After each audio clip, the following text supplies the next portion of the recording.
As wildfires continue to burn across multiple states, 2 Chesterfield firefighters are back home after a trip to help contain the Cram fire in Oregon. That fire burned nearly 96,000 acres over 2 weeks. The Chesterfield firefighters were 2 of 3 members of the Central Virginia Incident Management Team to be deployed.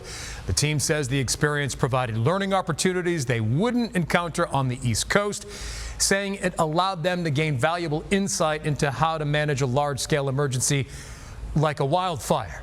The team members also fully embraced the wildfire deployment lifestyle, camping in tents alongside hundreds of first responders. Can't get that type of experience in the classroom, Michael. No, in fact, things have gotten better in Oregon. There's still a couple fires there. We have multiple ones just outside of Los Angeles where parts of California, the relative humidity is like 4-5%. Wow. That's how dry it is there. We've been watching the wildfires in Canada. Some of that smoke's been coming down to the lower 48, but even though it was kind of hazy the past couple days, it should get better here locally, but it's still going to be kind of smoky going out towards Lake Chicago and St. Louis and Kansas City. My goodness.